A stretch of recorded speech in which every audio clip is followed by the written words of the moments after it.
ये है JEE mains का फिजिक्स का पेपर 6 अप्रैल फर्स्ट शिफ्ट का।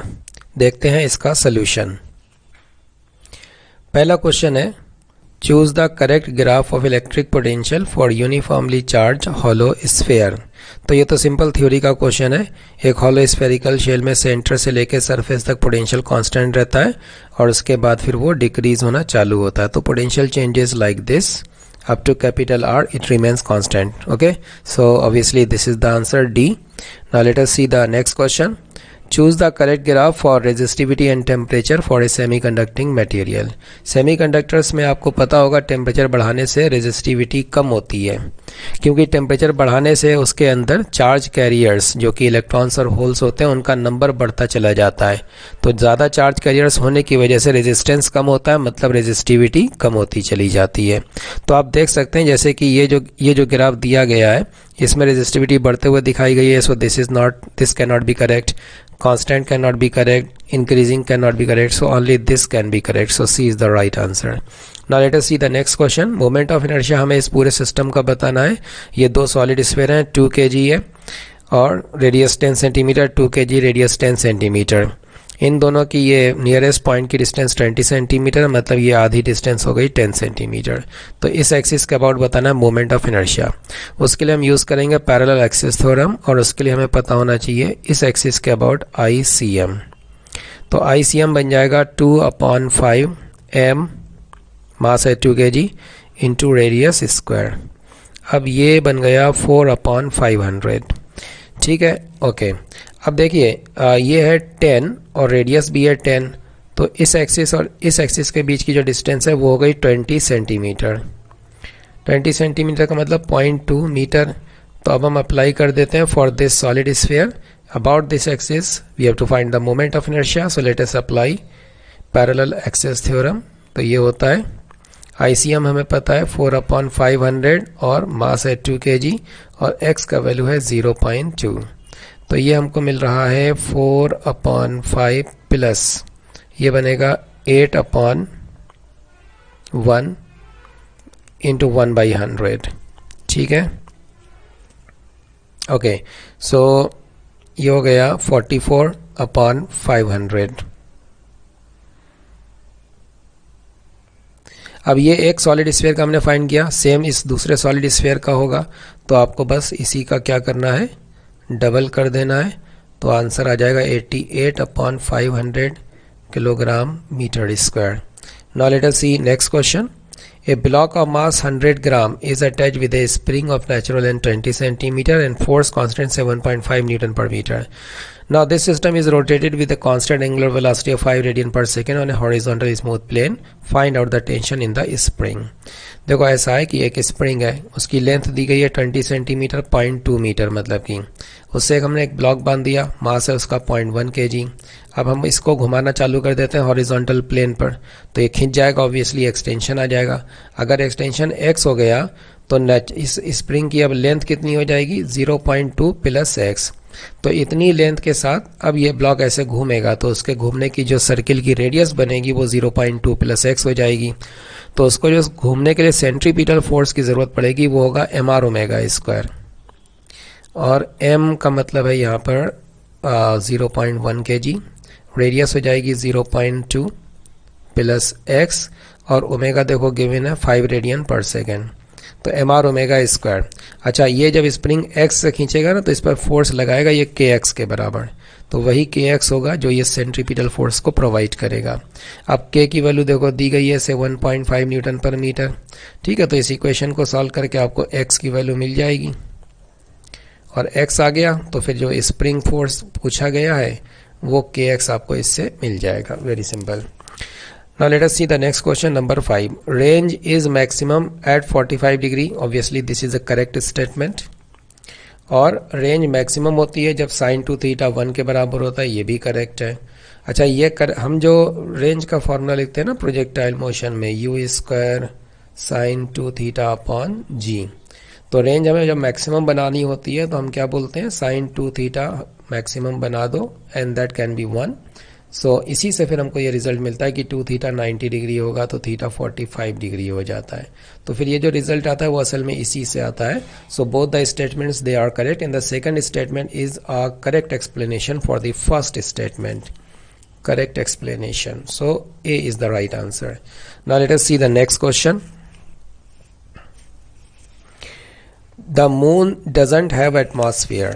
सही बात है, क्योंकि ये मून है, इसकी सरफेस पर अगर कोई गैस होती तो उसके मॉलिक्यूल की speed depending upon its temperature वो इतनी बनती है जो कि इसके सरफेस पर बनने वाली एस्केप वेलोसिटी से ज़्यादा होती है, इसलिए गैस के मॉलिक्यूल सारे एस्केप कर जाएंगे।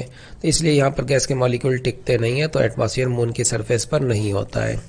सेकंड जो स्टेटमेंट है, escape velocity of the moon is lesser than that of the अर्थ, ये भी बात सही है। इस एस्केप वेलोसिटी का फार्मूले की अगर हम बात करें तो ये होता है, इसी को हम कन्वर्ट करके ये लिख सकते हैं। तो मून का मास ऑब्वियसली काफ़ी कम होता है, या कह लो उसकी सरफेस पर जी का वैल्यू काफ़ी कम होता है, जिस वजह से एस्केप वेलोसिटी इसकी सरफेस पर कम तो होती, काफ़ी कम होती है। इस वजह से मॉलिक्यूल की जो स्पीड है एस्केप वेलोसिटी से ज़्यादा होने की वजह से मॉलिक्यूल एस्केप कर जाते हैं, ये रीज़न है।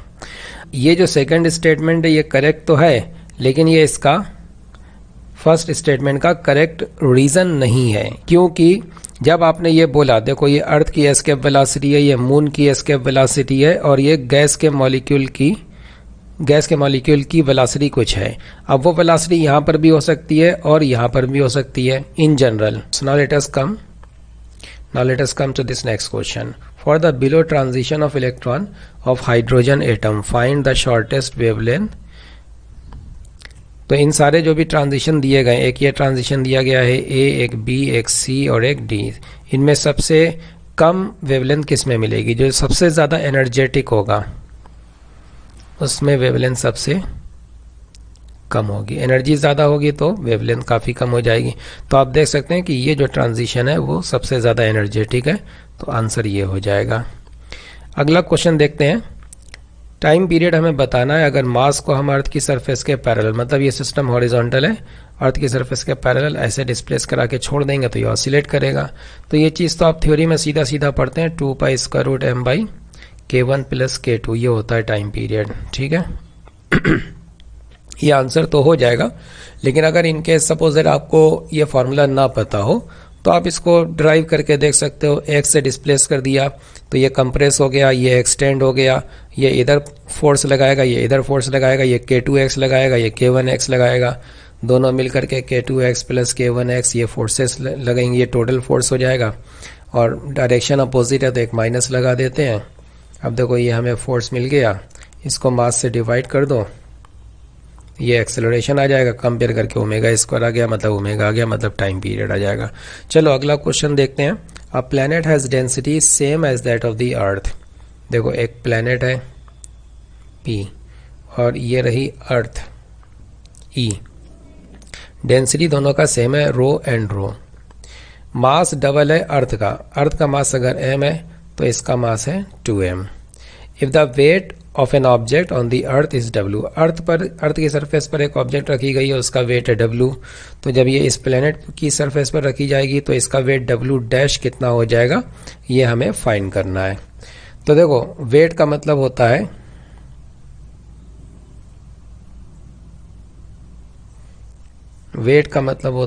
mg। मास तो जो अर्थ पर है वही दूसरे प्लेनेट पर भी होगा, तो m तो सेम रहेगा। जहाँ तक g की बात है वो हो जाएगा gm/r²। अर्थ के केस में अगर हम बात करें तो मास m है, तो यहाँ पर हमने m रख दिया, और रेडियस अर्थ की हम r मान लेते हैं। अच्छा प्लेनेट की रेडियस हमें नहीं पता है तो r' मान लेते हैं। तो अर्थ के लिए हमने रेडियस r लिखा है, तो यहाँ पर r है, तो ये अर्थ की सरफेस के लिए वेट हो गया। और प्लेनेट पे जब रखेंगे तो W' बनना चाहिए mg के बराबर, g होगा g', जो कि प्लेनेट की सरफेस पर जाकर के बनेगा g × 2m अपॉन उसकी रेडियस का स्क्वायर, क्योंकि मास डबल दिया है ना, तो मास हम 2m इस्तेमाल कर लेंगे यहाँ पर। अब हमें सिंपल सी ये एक रिलेशन निकालना है, W' अपॉन W क्या होगा। तो ये बनेगा W' को W से आप डिवाइड कर दो, 2 बना इधर, और ये हो गया r² अपॉन r'²। अब सिंपली r' और r में अगर आपको रिलेशन मिल जाए तो आपका आंसर आ जाएगा। अब उसके लिए उसने दिया है, देखो डेंसिटी सेम है, तो अर्थ का जैसे हम अगर मास लिखना चाहें तो 4/3 पाई आर क्यूब, ये वॉल्यूम हो गया, ये उसका मास हो गया। अब इसका डबल कर दो तो ये प्लैनेट का मास हो गया। तो प्लैनेट का मास होना चाहिए 4/3 पाई आर डैश क्यूब, मतलब उसका वॉल्यूम इंटू डेंसिटी। तो इससे हमें आर डैश की वैल्यू कितनी मिल गई, थोड़ा सा चेक करो, ये बनेगा r into 2⁻⁴। So 2⁻⁴ into r, मतलब ये हुआ कि आर अपॉन आर डैश ये मिल जाएगा हमें, इसका स्क्वायर की हमें ज़रूरत है। ये देखो आर अपॉन आर डैश के स्क्वायर की ज़रूरत है, तो ये बनेगा 1/2⁻²/3। तो ये हो गया 2/2⁻²/3। So this is 2⁻⁴। तो हमें W डैश मिल गया W into 2⁻⁴। This is the answer. Let us see next question. देखो एक ये कैपेसिटर है, प्लेट सेपरेशन D दिया हुआ है, ये एक डाइलेक्ट्रिक भरा हुआ है जिसका डाइलेक्ट्रिक कांस्टेंट 4 है और इसकी थिकनेस x है। बोला गया है जब x की वैल्यू D/3 है तो कैपेसिटेंस इतना है, अगर x की वैल्यू 2D/3 कर दें तो कैपेसिटेंस कितना हो जाएगा। तो इसका देखो डायरेक्ट फार्मूला होता है, जब इस तरीके से हम एक पार्शली एक डाइलेक्ट्रिक को भरते हैं, पूरा गैप नहीं भरा जाता है, तो कैपेसिटेंस होती है ε0A/d-t plus t/k। t dielectric slab का थिकनेस है, d प्लेट सेपरेशन है। तो फर्स्ट केस में अगर देखा जाए तो जो 2 माइक्रोफैरेड कैपेसिटर है वो होनी चाहिए ε0A/d - t is the thickness of the slab which is given d/3 plus d/3/k, k की वैल्यू 4 दी गई है। सेकंड केस में कैपेसिटेंस मान लो c हो गई, इसी फॉर्मूले को हम लगा रहे हैं, तो ये होना चाहिए d माइनस स्लैब की thickness which is 2d/3। So this is 2d/3 here and the dielectric constant is 4। अब आप एक काम करो, इस इक्वेशन को आप इस इक्वेशन से डिवाइड कर दो, तो c/2 की वैल्यू आपको मिल जाएगी, जो कैंसिल होना है वो कैंसिल हो जाएगा और ये मिलेगा आपको, देखो ये कितना बना 2d/3 और ये हो गया d/12 और ये बना d/3 और ये हो गया d/6। ठीक है, इसको आप सॉल्व कर लो तो c की वैल्यू आपको मिल जाएगी और ये वैल्यू आ जाएगी 3 microfarad. So this is the answer. Let us see the next question. In which condition electromotive force will be induced in the loop. EMF कौन से केस में इंड्यूस होता है देखते हैं।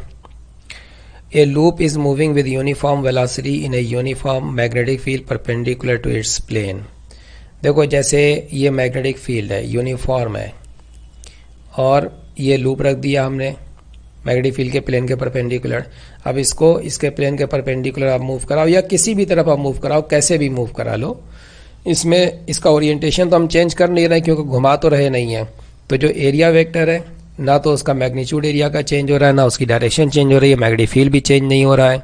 तो B.A which is the flux, ये change तो होगा नहीं, तो EMF कितना आएगा 0। तो इस केस में तो EMF नहीं आने वाला। अच्छा दूसरा केस देखते हैं। A loop is moving with non-uniform velocity in a uniform magnetic field perpendicular to its plane। अब उसने सिर्फ इतना बोला, सब कुछ वैसे ही रखा, बस बोला कि हम वेलोसिटी को चेंज करेंगे। तो आप करते रहो, उससे क्या होगा, वेलोसिटी को चेंज करने से ये तो चेंज होगा नहीं, ये भी चेंज नहीं होगा, दोनों के बीच का एंगल भी चेंज नहीं होगा। तो जो पहले बात बोले थे वही अभी भी बोलेंगे, EMF 0 आएगा। तीसरा केस देखते हैं।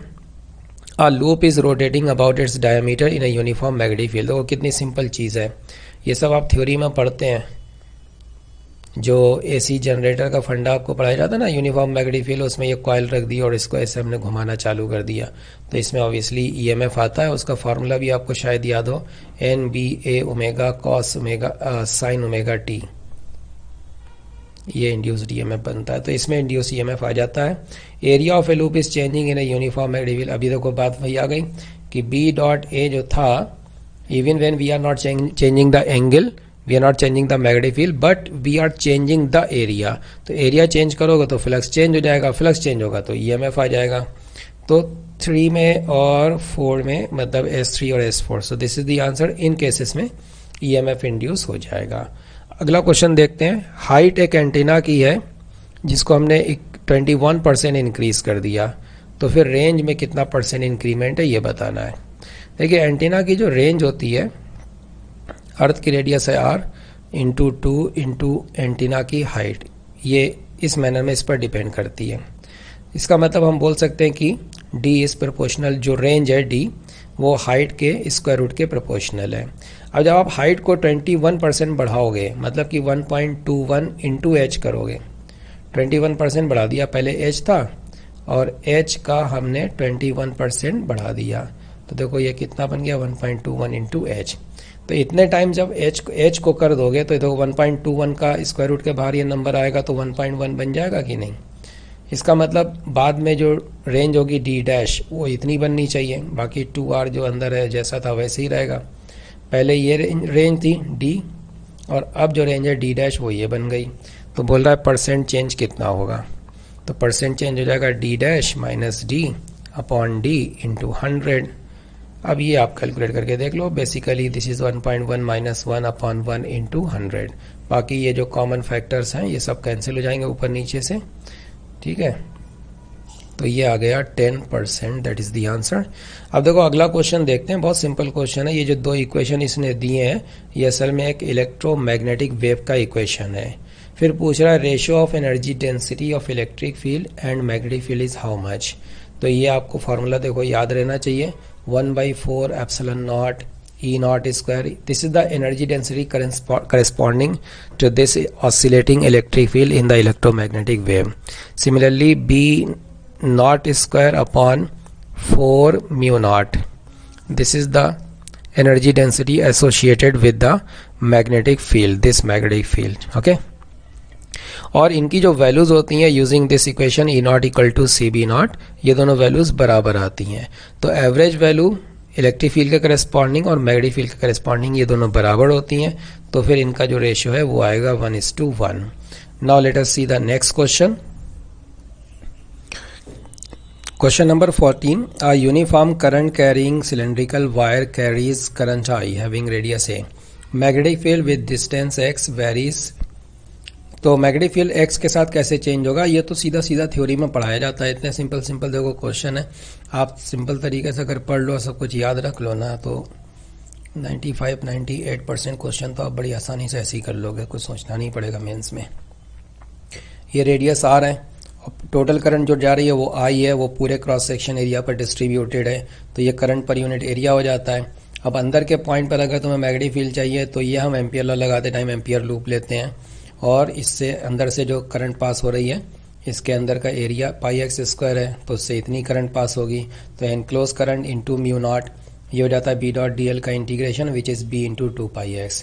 तो देखो इससे आपको b x के टर्म्स में मिल जाएगा, और ये आपको पता चलता है इससे कि b जो है वो x के इनवर्सली प्रोपोर्शनल है। एक सेकेंड, इससे आपको पता चलता है कि b जो है वो x के प्रोपोर्शनल है, ठीक है। ये x है, ये x यहाँ पर बचा रह जाएगा, x के प्रोपोर्शनल आ जाएगा। और इसी तरीके से बाहर के पॉइंट के लिए तो फिर हम डायरेक्ट फार्मूला लगाते हैं, जो इनफाइनाइट वायर वाला हमारा फार्मूला होता है 2π और एक्सिस से डिस्टेंस विच इज x। तो एक्सटर्नल पॉइंट के लिए है ना, तो ये सब थ्योरेटिकल चीज़ है, आपको याद होना चाहिए इतना। तो ये दिया हुआ है, लेस देन a का मतलब अंदर के लिए, ग्रेटर देन a का मतलब बाहर के लिए। सो this is the correct answer. An electron, proton, alpha particle they are moving with kinetic energy 4k kn 2k। तो रिलेशन बताना है, डी ब्रॉगली वेवलेंथ किसका सबसे ज़्यादा है, किसका सबसे कम है, ये सब बताना है। ये भी बहुत आसान क्वेश्चन है। देखो अगर हम बात करें इलेक्ट्रॉन की, प्रोटॉन की और अल्फा पार्टिकल की, तो प्रोटॉन का मास अगर m है तो अल्फा पार्टिकल का मास 4m हो जाता है, और इलेक्ट्रॉन का मास जो है वो प्रोटॉन के मास का 1837 टाइम्स कम होता है, ठीक है। अब बोल रहा है कि देखो इलेक्ट्रॉन की काइनेटिक एनर्जी कितनी है 4k, प्रोटॉन की कितनी है k, और अल्फा पार्टिकल की कितनी है 2k। मोमेंटम होता है स्क्वायर रूट 2m k, और डी ब्रॉगली वेवलेंथ होती है h/p, मतलब ये हमें मिलेगा h/स्क्वायर रूट 2m k। अब ज़रा आप सोचो कि इसके लिए अगर हम लैम्डा लिखेंगे तो h/स्क्वायर रूट 2 इंटू मास, अच्छा इसका मास बनेगा, ये बन जाएगा, और काइनेटिक एनर्जी इसकी दी गई है 4k। इसका अगर प्रोटॉन का हम लिखना चाहें तो क्या बनेगा, h/स्क्वायर रूट 2, मास इसका m है, काइनेटिक एनर्जी इसकी k है। और अल्फा पार्टिकल की अगर हम वेवलेंथ लिखना चाहें तो ये बनेगा h/√2 इंटू इसका मास कितना है 4m है और काइनेटिक एनर्जी इसकी कितनी है 2k है। ठीक है, तो ये लैम्डा ई हो गया, ये लैम्डा पी हो गया, ये लैम्डा अल्फा हो गया। अब आप देख लो कौन कितना बड़ा है। सबसे पहले लैम्डा ई देखो, ये देखो एक बहुत बड़ी सी नंबर है, ये ऊपर जाएगी, है ना, तो ये काफ़ी बड़ा बनेगा ऑब्वियसली। तो लैम्डा ई तो सबसे पहले कर दो सबसे ज़्यादा, बाकी फिर इन दोनों को आपस में कंपेयर कर लो। अब इसमें देखो ये देखो सब कुछ सेम सेम है, ये जो कुछ भी है इसमें कुछ ज़्यादा ही नंबर नीचे में आ गई तो ये सबसे कम हो जाएगा। ठीक है ना, कुछ ज़्यादा ही नंबर्स यहाँ पर आ गई तो ये कम होगा और ये ज़्यादा होगा। तो ये इससे कम है और ये ऑब्वियसली इससे कम है, तो ये हमारा आंसर हो गया। लैम्डा ई सबसे ज़्यादा, फिर प्रोटॉन का और फिर अल्फा पार्टिकल का। Lambda E, proton and then alpha, so C is the answer. Now let us see next question number 16। दो रेजिस्टेंस दिए गए हैं 15 प्लस माइनस 0.5 ओम की उसमें एरर है और 10 प्लस माइनस 0.5 ओके 0.5 की इसमें भी एरर है। परसेंट एरर बताना है इक्विवेलेंट रेजिस्टेंस में अगर R1 R2 को हम पैरेलल में कनेक्ट कर दें।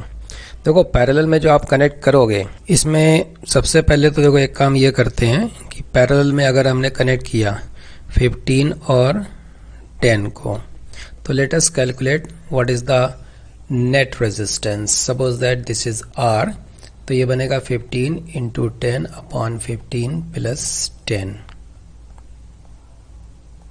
तो ये हमको मिल गया 6 ओम।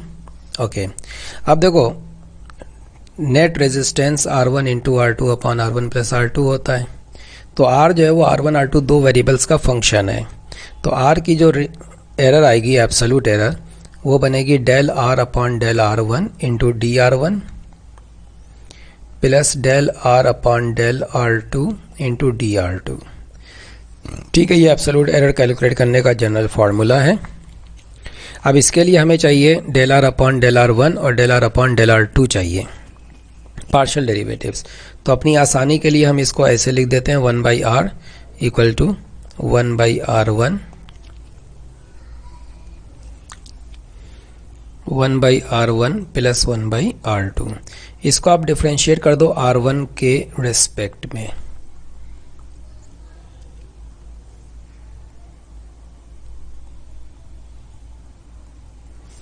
तो इससे आपको del R upon del R1 की वैल्यू मिल रही है R² अपॉन R1 स्क्वायर, और ये वैल्यू आपको ऑब्वियसली पता है R की वैल्यू 6 है और R1 की वैल्यू ये रही 15, तो इसका स्क्वायर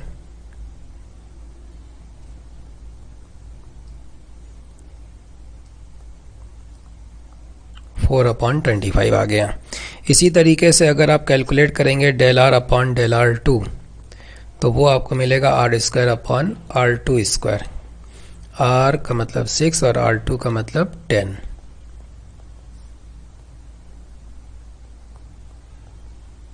तो ये आ गया 9 अपॉन 25। अब इन दोनों वैल्यूज़ को आप यहाँ पर और यहाँ पे रख दो। DR1 जो है वो R1 की एरर है विच इज़ 0.5, DR2 R2 की एरर है विच इज़ 0.5। तो हमें ये DR की वैल्यू मिल जाएगी del R upon del R1 which is 4 upon 25 into this DR1 which is 0.5 plus del R upon del R2 which is 9 upon 25 into DR2 this is 0.5 0.5 upon 25 common हो गया, तो 0.5 upon 25 into this is 4 plus 9 this is 13, ये आ गया 13 upon 50। ठीक है, ये हो गया 50। अच्छा, ये DR हो गया, हमें चाहिए परसेंट एरर, तो परसेंट एरर आ जाएगी DR upon R, error upon total value into 100। DR की वैल्यू है 13 अपॉन 50 और R से इसको डिवाइड कर दो और इसको 100 से मल्टीप्लाई कर दो। अब देखो ये बन रहा है 13 अपॉन 3%, तो ये बन गया 4.33%। दिस इज द आंसर, ये रहा B।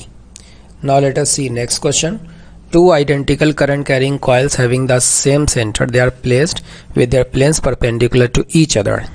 If I is √2 ampere और रेडियस है कॉइल की 1 मीटर, तो मैग्नेटिक फील्ड सेंटर पे क्या होगा? एक ये रिंग है, लूप है, कॉइल है, जो भी कह लो, और एक ये रिंग है, दोनों का कॉमन सेंटर है, प्लेन्स परपेंडिकुलर है। अब एक में करंट आई है और दूसरे में भी करंट आई है, तो इसका जो मैग्नेटिक फील्ड होगा वो ऐसे जाएगा और इसका जो मैग्नेटिक फील्ड होगा वो ऐसे चला जाएगा। तो ये दोनों मैग्नेटिक फील्ड एक दूसरे के परपेंडिकुलर है, तो नेट हो जाएगा square root B square plus B square, मतलब कि √2b। तो नेट मैग्नेटिक फील्ड बनेगा √2b और b हो जाएगा किसी एक का मैग्नेटिक फील्ड। ये होता है μ0 इंटू आई, और आई दिया गया है √2 एम्पियर अपॉन 2r, r का मतलब radius which is given 1 metre. तो ये देख लीजिए आप, ये मिल गया हमको μ0 के बराबर। So this is the answer. Let us see next question. If the length of a conductor is increased by 20%, cross-section area is decreased by 4%, what is the percent change in the resistance of the conductor? एक resistance है, कुछ उसकी length होगी, मान लो L, area A मान लो, resistivity रो है, तो इसका रेजिस्टेंस अभी हम कितना लिख सकते हैं? ρL/A। अब हमने क्या करा, इसकी लेंथ को हमने बढ़ा दिया, कितना बढ़ा दिया? 20%। इसका मतलब लेंथ कितनी हो गई? 1.2 इंटू L, ठीक है ना? L प्लस L का 20% increment, so the final length becomes 1.2 L। दूसरी बात, एरिया 4% से कम हो गया, मतलब जो बचा रह गया वो 96% है ओरिजिनल का, मतलब कि अब जो एरिया बनेगा वो 0.96 A हो जाएगा। तो अब हम रेजिस्टेंस लिख सकते हैं rho into length upon area. अब आप एक काम ये करो कि R डैश को R से डिवाइड कर लो, ये रहा R डैश, ये रहा R, तो ये वैल्यू आपको मिलेगी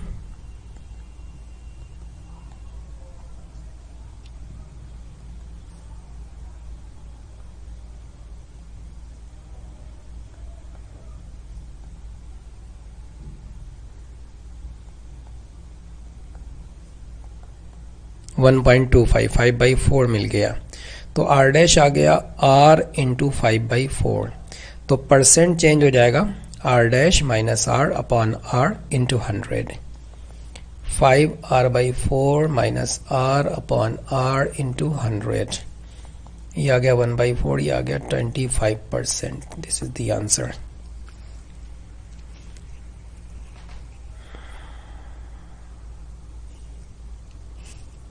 Now let us see next question. A car is moving with a speed of 15 meter per second toward a stationary wall.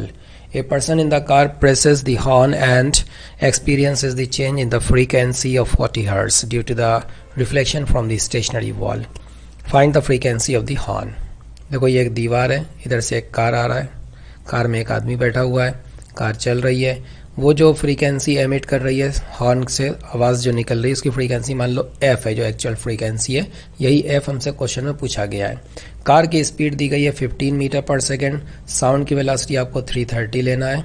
अब ये आवाज़ इधर जाएगी और पलट करके आएगी, फिर इस आदमी को जब सुनाई देगी तो उसको 40 हर्ट्ज का चेंज सुनने में आ रहा है। So what is the actual frequency of the horn? देखिए दीवार को जो फ्रीक्वेंसी मिल रही है वो f1 है, इसने जनरेट किया और दीवार को मिला, तो दीवार डिटेक्टर हो गया, रिसीवर हो गया, ऑब्जर्वर हो गया, और ये जो कार है ये हो गई सोर्स। अब पहले केस में पहले ये चेक करो कि इस दीवार को फ्रीक्वेंसी क्या मिल रही है, तो उसके लिए हम लिखेंगे f1 equal to f into sound की वेलोसिटी माइनस डिटेक्टर की velocity which is 0 upon sound की वेलोसिटी माइनस सोर्स की वेलोसिटी विच इज़ 15। ठीक है। दूसरी बात, अब जब इसको f1 मिलेगा तो ये f1 लौट आएगा। अब दीवार से आवाज़ आ रही तो दीवार सोर्स हो गया जो कि रुका हुआ है, और इसके अंदर जो आदमी बैठा ना वो ऑब्जर्वर है, वो डिटेक्टर है, और वो इधर मूव कर रहा है, जिस तरफ साउंड चल रही है उसके अपोजिट मूव कर रहा है। तो जो डिटेक्टर ये आदमी बनेगा उसकी जो वेलोसिटी है वो नेगेटिव ली जाएगी। तो अब इस आदमी को जो फ्रीक्वेंसी f2 मिलेगी ये बनेगी दीवार जो कि एक सोर्स है, उस सोर्स से जो फ्रीक्वेंसी आ रही है वो f1 है। So this f1 into v का मतलब 330 माइनस डिटेक्टर की velocity which is minus minus plus 15 हो जाएगा, डिवाइडेड बाई 330 माइनस सोर्स की वेलोसिटी विच इज़ 0 क्योंकि दीवार रुकी हुई है। अब ये F1 की जो वैल्यू यहाँ पर है ना वो आप यहाँ पर यूज़ कर लो।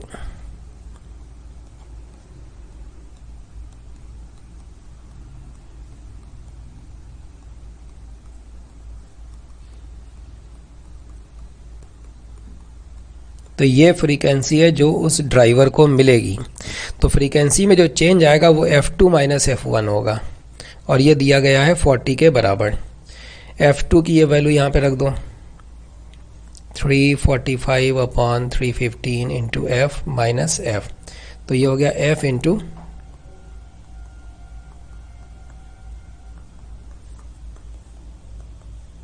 ये बना 30 अपॉन 315 और ये 40 के बराबर दिया गया है। तो F की वैल्यू आ जाएगी 4 इंटू 315 अपॉन 3। तो ये आ गया 420 hertz. This is the answer. Let us see the next question. Which logic gate is specified by the given circuit. ये सर्किट कौन से लॉजिक गेट को रिप्रेजेंट कर रहा है। इसके लिए हम ट्रुथ टेबल बना लेते हैं A, B और Y।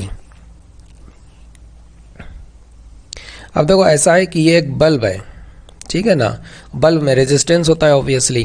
जब आप इन दोनों को ओपन रखोगे, मतलब ये ज़ीरो रखा, ये ज़ीरो रखा आपने, तो करंट इधर से तो जा नहीं सकती है, इनफाइनाइट रेजिस्टेंस है। तो ये हायर पोटेंशियल है +5 वोल्ट यहाँ पर, और इधर क्या है लोअर पोटेंशियल मिल रहा है ये 0 वोल्ट। तो करंट बल्ब से होते हुए चली जाएगी, भले ही उस पाथ में रेजिस्टेंस हो लेकिन फिर भी वो फाइनाइट रेजिस्टेंस है। तो करंट इधर से जाएगी तो बल्ब जलेगा मतलब उसकी स्टेट हो गई 1। अब देखो अगर आपने B को ऑन कर दिया, इसको ऑफ रखा, तो A की स्टेट 0 हो गई और B की स्टेट 1 हो गई।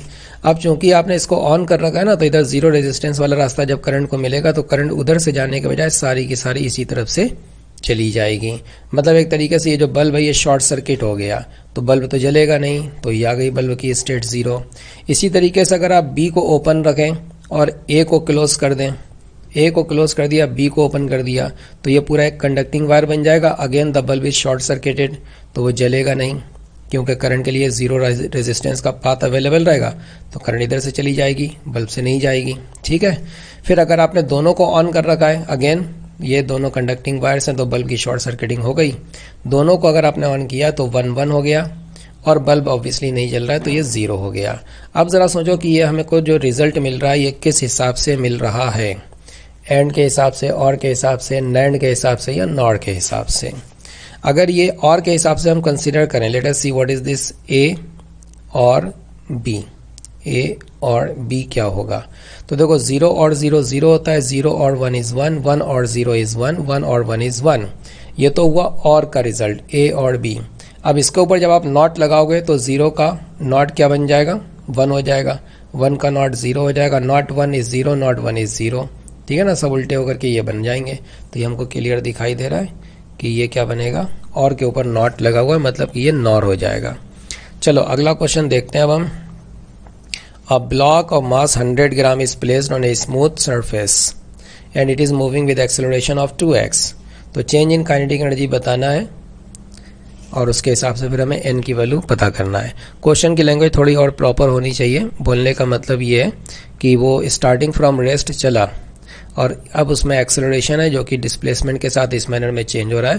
तो 0 से लेकर जब तक वो x तक पहुंचा है उस दौरान में, उस ड्यूरेशन में उसकी काइनेटिक एनर्जी का चेंज कितना होगा। देखो स्टार्टिंग में रुका हुआ था, काइनेटिक एनर्जी 0 हो जाएगी। बाद में काइनेटिक एनर्जी अगर हमें पता चल जाए तो we can calculate the change. तो इसके लिए हम एक काम करेंगे, एक्सेलरेशन क्या होता है dv/dt, और फिर उसी से हम लिखते हैं v/dv इक्वल टू a/dx लिखते हैं ना। तो v/dv इक्वल टू a की वैल्यू लिख दो और इसको इंटीग्रेट कर लो। जब x 0 है तो वेलोसिटी 0 है, जब ये x बनेगा तो ये वेलोसिटी बन जाएगी। तो v²/2 हमें मिल गया, x²/2 या 2 कैंसिल हो जाएगा तो x² मिल गया। इसको एक काम करो, मास से यहीं पर मल्टीप्लाई कर दो ये, तो ये हो गई काइनेटिक एनर्जी 12mv²। अब m की वैल्यू उसने दी है 100 ग्राम, 0.1 किलोग्राम। तो ये हमको मिल गया x²/10 और उसने क्या लिखा है x⁻n/10। इसका मतलब n की वैल्यू कितनी हो गई 2। सो दिस इज द आंसर। चलो अगला क्वेश्चन देखते हैं अब हम। इसमें इसने बोला है A sphere of density rho and mass m is moving down with constant velocity in a viscous liquid. Constant velocity viscous liquid में मतलब टर्मिनल वेलोसिटी से चल रहा है, वेलोसिटी कांस्टेंट है, एक्सेलरेशन जीरो होगा। लिक्विड की डेंसिटी रो नॉट है, तो विस्कस फोर्स पर कितना लग रहा है ये बताना है। ये तो बहुत आसान क्वेश्चन है। देखो जब ये नीचे जा रहा है mg इसका वेट लगेगा, इस पर एक बॉयंसी फोर्स लगेगा जो कि वॉल्यूम इंटू लिक्विड की डेंसिटी इंटू जी के बराबर होगा। अब ये फोर्स ज़्यादा होगा, ये कम होगा, तो इन दोनों का जो डिफरेंस है वो विस्कस फोर्स से बैलेंस हो जाएगा। तो विस्कस फोर्स मान लो F है जो कि ऊपर की ओर लगेगा, तो विस्कस फोर्स ऊपर लगेगा, बॉयंसी फोर्स ऊपर लगेगा, दोनों मिल करके इसके वेट को बैलेंस कर पाएंगे। तो इससे आपको ये विस्कस फोर्स मिल जाएगा mg minus V rho naught into g. अब इसको आप ऐसे लिख सकते हैं, वॉल्यूम तो गिवन नहीं है ना क्वेश्चन में, तो वॉल्यूम को आप लिख दो मास अपॉन उसकी डेंसिटी। तो ये देखो mg कॉमन आ गया, 1 minus rho naught upon rho, ये आंसर हो जाएगा 1 माइनस रो नॉट अपॉन रो। टाइपिंग की इसमें मिस्टेक है थोड़ी सी, mg 1 minus rho naught upon rho ये होगा, लेकिन ये टाइपिंग क्या मिस्टेक समझ रहे होंगे, ठीक है ना। ये rho minus rho naught upon rho बन जाएगा, rho minus rho naught upon rho ये बन जाएगा यहां पर ये। चलो अगला क्वेश्चन देखते हैं 23। Light is incident in air 45 degree पर, किसी मीडियम में रिफ्रैक्ट हो गई 30 डिग्री पर, वेवलेंथ उसकी लैम्डा 1 है और फ्रीक्वेंसी न्यू 1 है हवा में, और मीडियम में जाकर के ये लैम्डा 2 न्यू 2 बन जाता है। तो फिर इनमें रिलेशन क्या होगा ये आपको बताना है। देखो बहुत आसान क्वेश्चन है, ये हवा है, ये कोई मीडियम है। अब बोल रहा है कि 45 डिग्री पर लाइट रे आई और 30 डिग्री पर चली गई इधर मीडियम में, तो रिफ्रैक्टिव इंडेक्स तो यहीं से मिल जाएगा, स्नेल लॉ लगा दो, 1 sine 45 degree equal to mu sine 30 degree. तो इससे हमको म्यू की वैल्यू मिल गई √2 के बराबर। और आपको पता है कि अगर यहाँ पर वेवलेंथ लैम्डा 1 है हवा में, तो लैम्डा 2 बनता है हवा में वेवलेंथ अपॉन रिफ्रैक्टिव इंडेक्स। तो लैम्डा 1 और लैम्डा 2 में तो ये रिलेशन आ गया, lambda 2 is equal to lambda 1 upon √2। बाकी देखो ऐसा और कोई रिलेशन कहीं और तो है नहीं, तो डायरेक्ट यही आंसर हो गया। फ्रीक्वेंसी आपको चेक करने की ज़रूरत भी नहीं है, वैसे तो हमको पता ही रहता है फ्रीक्वेंसी तो बदलती नहीं है मीडियम के चेंज होने पर, तो वो वैसे भी सेम ही रहेगी, है ना। इसने देखो इसमें भी सेम रखा है, इसमें भी सेम रखा है, 3 ऑप्शन में सेम रखा है, एक में गड़बड़ कर दिया। तो इसको तो आप वैसे भी बता सकते थे बिना किसी कैलकुलेशन के, जस्ट बाय दिस फैक्ट कि ये गलत था। एनीवे तो ये हमारा आंसर आ चुका है। तो अब देखते हैं question number 24। A wire of length 2 metre, radius of cross section 20 millimetre and Young's modulus 2 × 10⁻11 newton per metre is subjected to a force of this much 62.8 kilo newton. तो चेंज इन लेंथ बताना है कितना होगा। देखो बेटा calculate अपने आप कर लेना, वैल्यू हम बता देते हैं, मतलब तरीका बता देते हैं, बहुत आसान है कि जो हमने लोड लगाया उस पर फोर्स लगाया वो तो इतना है, तो फोर्स इतना है, फोर्स को डिवाइड कर देना क्रॉस सेक्शन एरिया से, रेडियस दी गई है प्रॉपर यूनिट के साथ रखना। ये हो गया स्ट्रेस, स्ट्रेस को डिवाइड कर दो स्ट्रेन से, स्ट्रेन का मतलब change in length upon original length, original length दी गई है 2 मीटर, ये हो जाना चाहिए यंग्स मॉड और वो भी गिवन है 2 × 10⁻11। इसको सॉल्व कर लेना, लेंथ का चेंज मिल जाएगा। अगला क्वेश्चन देखते हैं। In a thermodynamic process work done is 1000 joule और हीट सप्लाई कर रहे हैं 200 जूल। तो चेंज इन इंटरनल एनर्जी बताना, ये तो बहुत ही आसान है। Delta Q equal to delta W plus delta U ये लगा दो। हीट कितनी सप्लाई करी है 200, और चूँकि सप्लाई करी है तो ये प्लस 200 होगा। अब work done by the gas 1000 है, अब चूँकि गैस ने वर्क किया है तो वो पॉजिटिव वर्क होगा प्लस 1000, तो इससे हमको डेल्टा U की वैल्यू मिल गई -800 जूल। अगला क्वेश्चन देखते हैं 26। A particle moves in a circular path with uniform speed v when it turns by 90 degree. तो आपको रेशियो बताना है v का और एवरेज वेलोसिटी के मैग्नीट्यूड का। ये वेलोसिटी की एवरेज वैल्यू है और ये उसका मैग्नीट्यूड बना दिया गया। देखो पार्टिकल जब सर्किल पर चलेगा, मान लो सर्किल की रेडियस r है, 90 डिग्री से घूमने का मतलब ये यहाँ से यहाँ तक आ जाएगा, ठीक है। अब ये स्पीड v से चल रहा है, तो तो यहाँ से यहाँ तक इसकी डिस्टेंस कितनी कवर हुई, पाई आर बाई 2, ये डिस्टेंस हो गई। डिस्टेंस को स्पीड से डिवाइड कर दोगे, टाइम इंटरवल मिल जाएगा। अच्छा, टाइम इंटरवल के बाद हमें फिर डिस्प्लेसमेंट चाहिए, तो ये रहा डिस्प्लेसमेंट इसका। तो डिस्प्लेसमेंट डेल्टा एस कितना हो जाएगा, √2r के बराबर हो जाएगा। तो एवरेज वेलोसिटी की एवरेज वैल्यू जिसको इसने इस तरीके से लिखा है, ये बनेगा डिस्प्लेसमेंट अपॉन टाइम इंटरवल। हमें मैग्नीट्यूड चाहिए, इसीलिए हम यहाँ पर डिस्प्लेसमेंट का मैग्नीट्यूड ले रहे हैं सिर्फ। तो डिस्प्लेसमेंट ये हो गया और टाइम इंटरवल ये हो गया। तो ये हमको मिल गया, r तो कैंसिल हो गया, 2√2v अपॉन पाई, ये हमको मिल गई एवरेज वेलोसिटी। अब आप ये रेशो निकाल लो, तो ये रेशो आ जाएगा pi upon 2√2। This is the answer. Next देखते हैं, find the 5th orbit radius of lithium ion +2 if the ground orbit radius of hydrogen is 51 picometre. देखिए हाइड्रोजन के लिए z की वैल्यू 1 होती है, ग्राउंड स्टेट में n की वैल्यू भी 1 हो जाएगी, तब जो उसकी रेडियस है वो दी गई है 51 पिकोमीटर। अब आपको ये पता होना चाहिए कि r होता है r0 इंटू n²/z। r0 यही चीज़ है, ठीक है। तो ये 51 कर दो पिकोमीटर, n², 5th ऑर्बिट की बात करी गई है ना, तो 5 का स्क्वायर, और z, इसके लिए z कितना होता है 3 के बराबर, सो 3 कर दो यहाँ पर।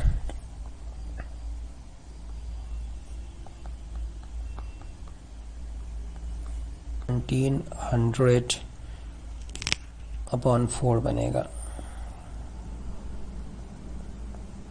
इतना बन जाएगा। So this is the end of this paper. Thank you very much. See you in the next paper solution.